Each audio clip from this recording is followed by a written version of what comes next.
Hello, and welcome to We're In, a podcast that gets inside the brightest minds in cybersecurity. I'm your host, Blake Thompson-Hoyer, and today I'm joined by Cynthia Kaiser, Senior Vice President at anti-ransomware platform provider Halcyon, and a former FBI cybersecurity official. Cynthia, thanks so much for joining me. Thank you for having me. Now, you head up Halcyon's Ransomware Research Center, and that's got an eye toward sharing and aggregating critical information on the nature of this threat. What can you tell me about your work there? What's that effort like? It looks like a lot of building right now. I'm really excited to be here and be able to build a ransomware research center the way that I think it needs to be. After my many years in the FBI and working with industry, identifying exactly what we can do to make a difference in the lives of everyone is going to be really fun. And the ability to then build out partnerships from that. When I was at the FBI, I was there pre-cybersecurity advisories. So if your listeners know what those are, they're the documents you get that come out of the US government that say this is a threat. But before kind of that like 2019, 2018-ish period, each agency was doing them separately. FBI was doing its own. DHS was doing its own. And I think, NSA was somewhere out there thinking about doing things public too. And so it took a lot to bring the agencies together to say, like, it's much better for one voice. Hey, we have information that we can all help each other with. And now it seems like just matter of course, right? Of course, like, why would we do anything else? But it wasn't that way. And so I'm thinking about that and I have a lot of feelings, like it feels very similar now that I'm at Halcyon, thinking about like, okay, how do we approach and get other companies or defenders, experts together and understand and figure out those right lines between competitive and collaboration, because we have to fix the gaps that are still present. We've come a long way.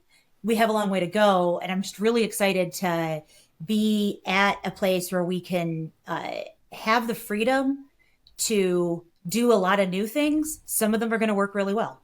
For listeners unfamiliar, I think most recently, before joining Halcyon, you were Deputy Assistant Director in FBI's Cyber Policy, Intelligence, and Engagement Branch.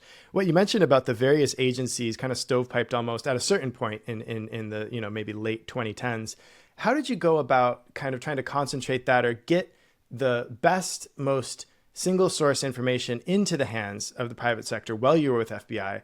Especially when you're talking about intelligence that might not be easy to, declassify or separate from the signals intelligence that it came from. How did you get that into the hands of private sector folks to actually, who could actually act on it?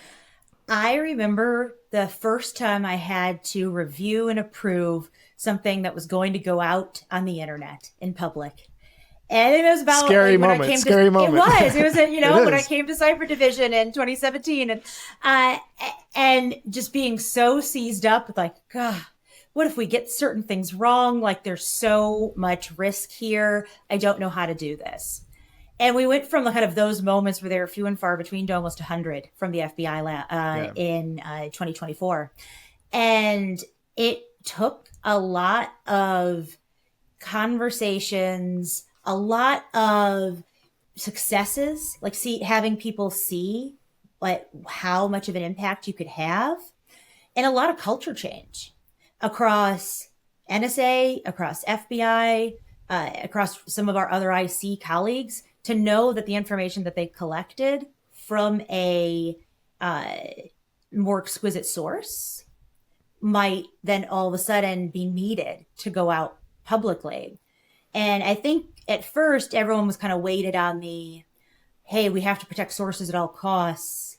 What'll we do? But I think some of the changing nature of the cyber threat also helped us change along with it. So much infrastructure that's used now is disposable by the adversaries. They're not using it for very long. And so that started to change our calculus and when we could put things out sooner. It's not like we were going to be able to collect on something for years and years. We were able to put it out now, and that's what was important. And we also got to a point where even if we had maybe more exquisite collection, we could figure out a way then to recreate it in a unclassified way so that we could put it out more publicly. We got really creative and really collaborative. But I think a lot of this was getting people's minds victim focused. And I think becomes easy once you're victim focused. Once you're really thinking about what do people need, what do we need to stop the adversary at the source, that then becomes a different conversation that people really welcome. And it's interesting. It almost kind of started swinging some of the other way. You start having these different battles. Yeah. Battles is the wrong word, right? For friendly conversations. But I remember a time where the FBI had seen some nation state adversaries using a vulnerability to get onto some critical infrastructure, operational technology networks, but they weren't getting onto great parts of it, right? It was a lot of this kind of more showing you can get onto them or defacement type effort. Sure. But we had a lot of conversations across the government. We've already published this vulnerability. So now do we put this out and just say, hey, Iran's doing it? And there were two camps, right? Like, we've already said that this is a problem. I'm in the camp of, but people take it more seriously when you find out a nation state's doing it. And so I think, we still had these conversations. They still weren't done because the nature of the threat changed. But really, you just see everybody from China analysts to Iran analysts to cybercrime now thinking, oh, next we have to do an advisory, which is amazing and really much better for national security. Thinking back, we laugh about it now, your comment about pushing out the first kind of public piece of information that was maybe sourced from some of these more sensitive, previously classified environments. It is a really serious step and a really intense thing to do. For those not coming from the national security space or unfamiliar, the sources and methods, the intelligence collection, this is all really high stakes stuff. And there are real people involved. There are real, channels of intelligence that can be super valuable, tracing to some of these nation states, some of these nasty ransomware actors. So, it's no small thing and no small feat. I am glad you mentioned the attribution piece too, though, of, whether to link it to Iran or China, because I have noticed in the last couple of years, ever since last decade plus, ever since the release of Mandiant's, landmark APT1 report, it has become this kind of parlor game among cybersecurity companies in particular to try to name and shame, right, and tie particular countries or even sometimes individuals behind the keyboard to these ransomware campaigns and whatnot. How much does that sort of whodunit attribution information really matter in your experience? And if an organization just doesn't want to be the next ransomware victim, do they really care if it's China or Iran? It matters more on the government and cybersecurity company defender sides for a few different reasons. And I think people get wrapped around the axle even in those areas of we need to get down to, we don't have attribution, and you find out that what they meant was we don't know the exact individual. Okay. Did we need to know that? You do if you're going to charge an individual, but you may only need a country level attribution if you're going to be talking and putting this out publicly and just warning really quickly. Or you may just need a, say, service level attribution. By that, I mean, this was the Chinese military or something along those lines. Attribution is really important in the government because it helps the government hold actors accountable. And I don't just mean individuals being charged or even sanctions, but policymakers cannot even discuss potential options for response if they don't have at least some sort of fidelity on who is behind it.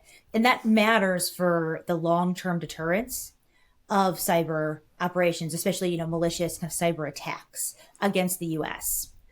When you get down to a company like Halcyon, where we're, trying to help organizations defend against some of these actors, or even down to the net defender itself, what we really need to know is, how is all of this technically similar? Because then it helps us defend better. And so sometimes that does mean it's easier if we know it was a certain group versus another. Sometimes, functionally, it doesn't matter to the customer. It doesn't matter to the victim. They want to defend. They want to stop activity. And they could really care less if it's China, Russia, Iran, or ransomware. Or maybe I should say they should care less. What we found in the FBI sometimes is you needed to say, hey, seriously, this is being used by the adversary. This is being used by China. It's being used by Iran. for sometimes people to sit up and take that seriously, which isn't the right perspective, because it doesn't matter if it's China, Russia, Iran, or aliens. It's going to affect your network no matter what. And just because it's a nefarious military adversary, it also doesn't mean that criminals aren't the most important or effective or likely attacker on your network. So attribution, I think there's changing nature of it. But what we really have to get down to in industry and government is, in the exact moment, why? And if we can do why, if we can answer why, is it for understanding TTP? Is it for understanding our policy options and giving policymakers the ability to do things? Those are completely kind of different tracks and might require different levels of effort. Right. I feel like if I were a CISO, I don't know if I would want to know if it was a nation state, because then I'd worry my insurer, my cyber insurer, might cancel the payout from the ransomware damages if they think it's an act of war exclusion or whatnot. But that's a different conversation. Now, yes. That's a whole other can of worms. We don't need to go down the cyber insurance path. But I did want to ask, of course, it was only going to be a matter of time before we brought up AI. So I'll just rip off the Band-Aid now and ask, I guess from the threat perspective, because I've spoken with a lot of cybersecurity experts on this podcast, and many have been generous enough to share their insight and expertise. And the prevailing thinking seems to be that AI is going to help the offense side, at least in the short term, more than it will defenders who are going to catch up and try to leverage AI themselves. What are you noticing on the ransomware threat front? How are they leveraging AI, building AI tools maliciously to be more effective at scaling up attacks? What have you and Halcyon been seeing? So I think where we've seen AI being used, and I said this when I was back at the FBI as well, is if you kind of look across and you identify the kill chain, all the potential uses, the most frequent adopters and users, or even people who are just kind of playing around with it, were China and cyber criminals. And so on the cybercrime side in particular, we see a few things now and are watching for a few things in the future. One, which a lot of your listeners are probably well aware of, is it makes their lies more believable.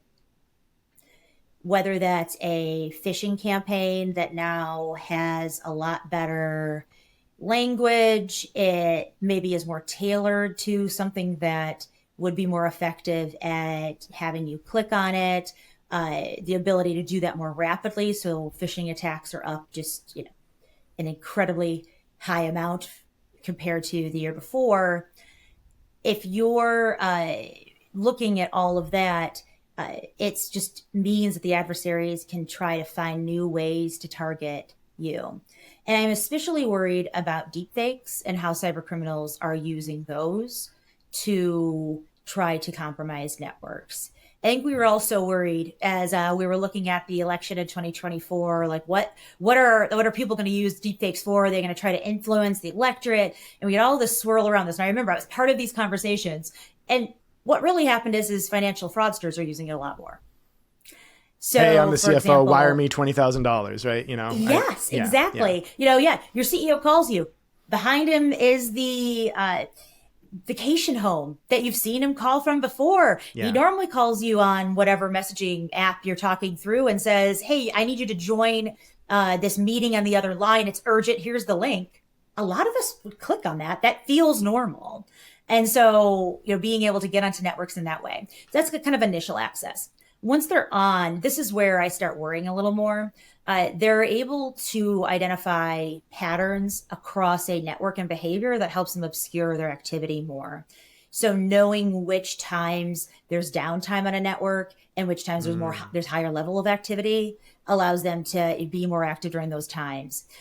Being able to find the areas that would help them blind endpoint detection, identify some of those vulnerabilities that might be already on a system. We see them doing that as well. And it really kind of just helps them obscure more what they're doing.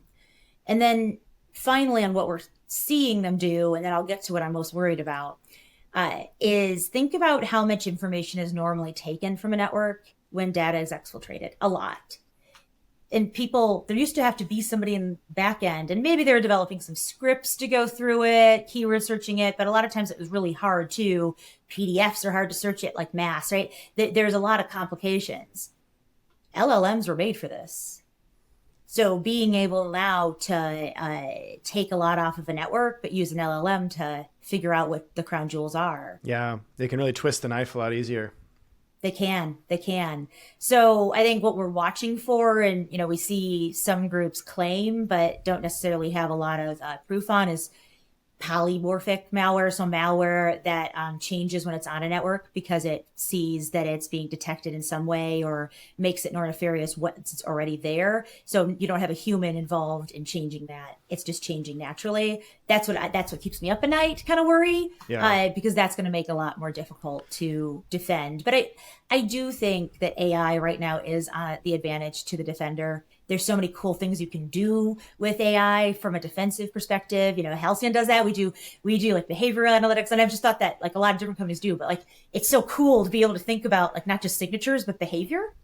Yeah. And then there's all these other AI based tools that will also really help defenders, as long as they're also putting a lot of security around the in-house AI tools that they might be building, because they're also pulling all their good data together to build some of these AI tools, and it requires a lot of more security around it. So, there is this defender advantage, which I do think is true right now, as long as we continue to up how good we do. We're not satisfied. Well, I may just have to kind of recalculate my response there, because I'm going to give your response a little extra weight, having been with the FBI quite recently, now with literally an anti-ransomware platform company, that defenders have the advantage. Okay. Tally one for the defenders. I can definitely see that being the case with some of the exciting technologies and tools coming out.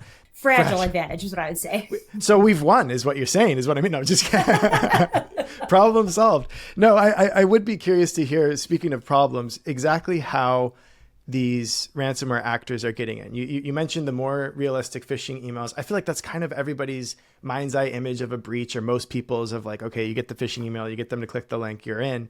What other vectors of initial breach are you seeing? Are these ransomware attackers taking advantage of known vulnerabilities? Are they getting in through supply chain attacks? What sort of vectors are most prominent nowadays? So the ones that I have us most worried and we see really frequently are being able to abuse or compromise identity or authentication mechanisms. So being able to gain access to not just kind of credentials that you might buy, right? That somebody's selling on the dark web, but also being able to exploit single sign-ons, weaker multi-factor authentication. If I could give advice to any company right now, it would be to have phishing resistant multi-factor authentication. So we see the ransomware actors able to hijack the multi-factor authentication processes where it just is a push text, or push call. That's not necessarily good enough anymore. So being able to put that in. Second is, while we still see entities and organizations trying to use commonly known vulnerabilities, there's also a huge marketplace for 0 days.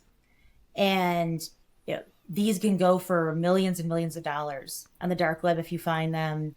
And you saw in the recent case with the SharePoint vulnerability, the on-premise SharePoint vulnerability. That was a nasty one. It does. And it seems obvious to me that when the nation state actors appeared like they were going to be caught, they got it quickly to their cyber criminal friends, whether they sold that or not, but they were able to then have conduct ransomware attacks against some of the same entities. And then, finally, it's a little bit supply chain, a little bit just third party entities. So a lot of companies will outsource different types of activities, take call centers. Well, we've seen some actors like Scattered Spider actually doing the research on individuals in some of these outsourcing companies, finding weaknesses, vulnerabilities, and either coercing or paying an individual in that company to provide them with access. it's kind of like a whole new level of like spy meets cybercrime that Yeah. it just still seems a little crazy to me. It makes sense And though, right? Because so you we can do make see these are quite Mhm. lucrative targets once they're through. So it makes sense that if you could bribe somebody in, hey, why not? That's scary. Exactly like the new kind of managed service provider attack. Hmm. So those are the three areas that I would really highlight for any listeners to know and be able to take measures to try to defend against. Well, I know Halcyon and also the sponsor of this podcast, Synack, are both in the kind of more proactive side, like hopefully avoid a breach kind of Yeah. cybersecurity company. That being said, obviously when the badness does happen and ransomware attackers get in, I know the official stance is don't pay, right? And especially at FBI, you don't want to be seen kind of bankrolling cyber criminal groups or supporting that.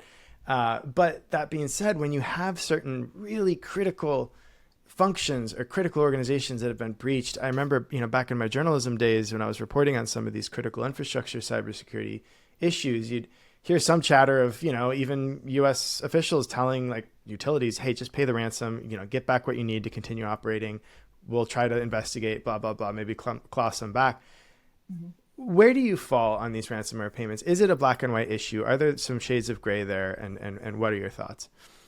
You're definitely not black and white like most things in cyber aren't. I think the FBI's official stance was we didn't recommend it, but we also understood it was a business decision Mm-hmm. because like businesses have to make their own calculus themselves for what is best for them like in that time period. But I think where we saw our role, and I still see my role now, is to educate about what it means when you do pay Mm. and to educate about the risk of paying. So things that aren't evident is that if you pay, you may get attacked again. You're known then as an organization that's paid a ransom. And so these affiliates that are in the ransomware ecosystem, the ones who are basically, purchasing or leasing the malware to then attack various organizations with, they work for more than one ransomware group. And so if they've gained access already and they know that you've paid, they might come back and attack you again. There's a lot of instances really in the last few years of ransomware groups of organizations, victim organizations being hit, sometimes two different variants, three different variants in the same few weeks. Oof. And so if you're known as somebody who pays, you are upping your risk of potentially being targeted again. Uh, and decryptors don't always work. Yeah.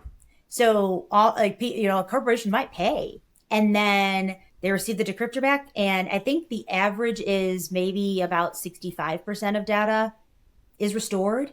It's not 100%. And so that can be like really frustrating for an entity that did think they were going to pay and get it all back.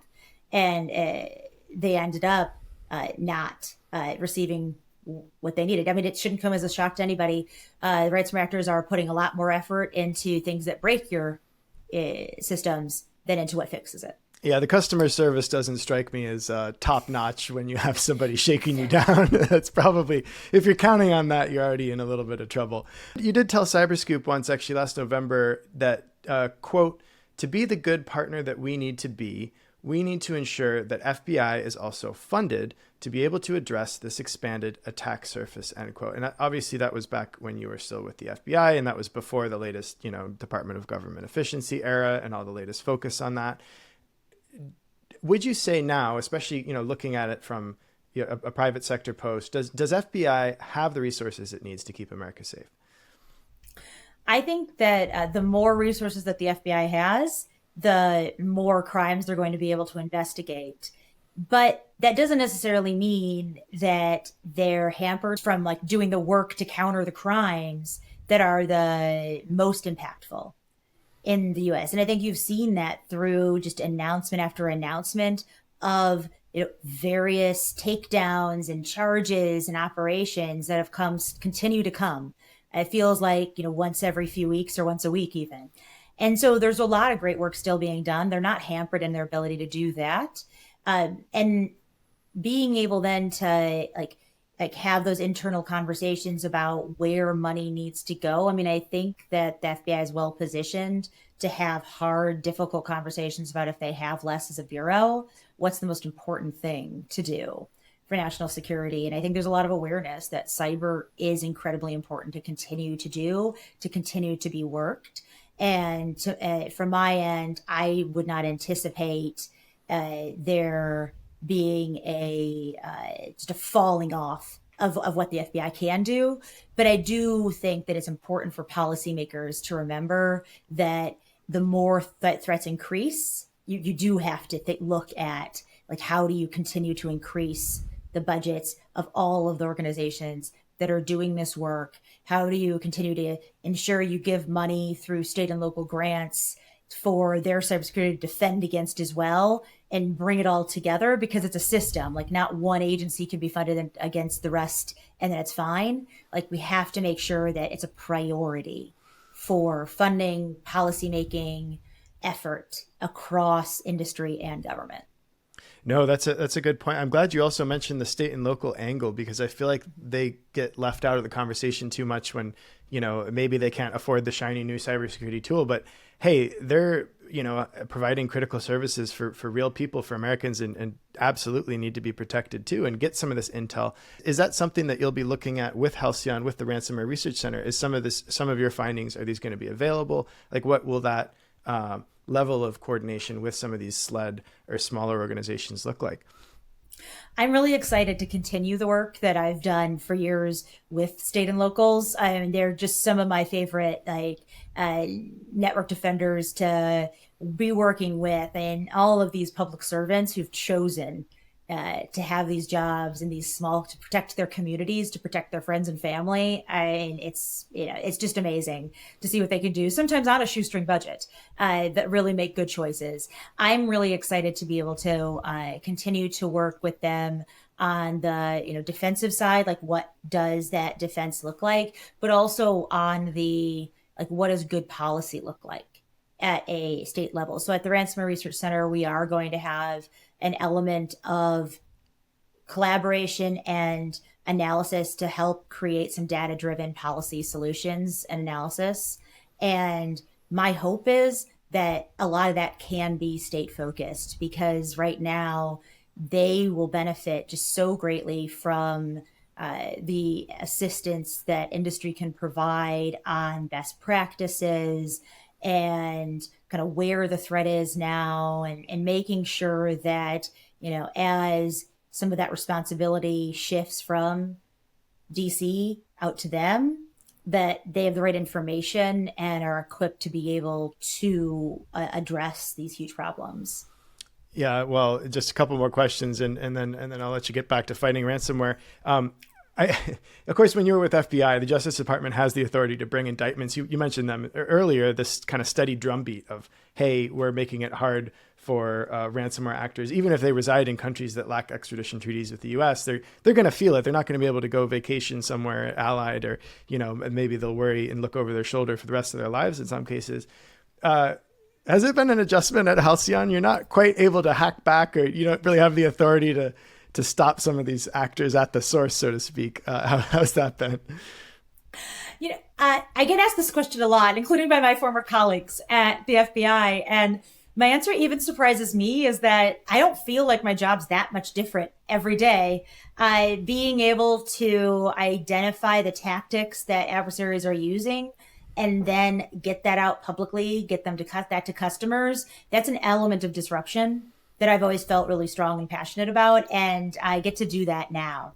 I think the, differences are ones that show the two different sides of how you counter adversaries in the space. And that's one of the reasons I was excited to do the transition from government to industry. Is on the government side, you're really focused on holding actors accountable, deterrence, what you can do to ensure that these actors have less incentive to continue to target Americans. But within that kind of, focus on the actors, how do we counter them? What do we do to them? There's a defensive element to that. And now on industry side, I get to be on the defensive side. And I will say, I mean, there's I think probably larger scalability on some of the defense of blocking these actors overall on an everyday basis. And that to me is also exciting component. So I feel like the best practitioners in our industry do both. They go to industry and they do government. You understand each other better. You know what each other need. And I think the idea that now from my bench here, I'm going to be able to support, partner with the government and give them information if helpful for their own efforts, and still be able to help just everyday organizations. I'm excited. I'm excited about both. I've always loved my job at the FBI. I think I'm gonna love it here too. It's a great industry. It's a great mission. Yeah, absolutely. And I think that the attitude too, and this is shared, I think, just about any organization in cyber, there's kind of a rising tide lifts all boats mentality, which I've certainly appreciated personally as well. Now, last question, and it's one that we ask all of our guests on the We're In podcast, which is, what's something that we wouldn't know about you, Cynthia, just by looking at your probably fairly buttoned up LinkedIn profile? It's a lot less buttoned up now, and I'm loving That's it. true. That's fair. Yeah. I actually spent a lot of my career not as a cyber analyst, but as a WMD analyst. So I was in kind of North Korea analyst by trade. And as North Korea analysts do, you end up, somehow getting into the zone of missiles, nuclear weapons, those kind of things. And I say that because I ended up hiring at the FBI a lot of people out of the kind of WMD work and into cyber because they made great cyber analysts. They'd already taken the time to learn how to make the technical relatable, like they were doing technical analysis, and there's a lot of skills that were transferable. And so I think we used to joke, we might be the only cyber team that could also build a WMD. But Please don't. It's a good thought though. And I like to end the story because, it's so hard sometimes to find great people in cyber and to figure out how people can transition over. And it's really thinking about people who are in any technical discipline. We can, bring them on board and make them part of, what really is the national security challenge. I'm starting to understand why the U.S. government banged on that cyber deterrence drum so hard over the last couple of years. This was your team, wasn't it? Talking about deterrence and weapons of mass cyber destruction. Well, thank you so much for joining me again, Cynthia. Really appreciate it. And great conversation. And good luck out there. Thank you. It was a pleasure being here.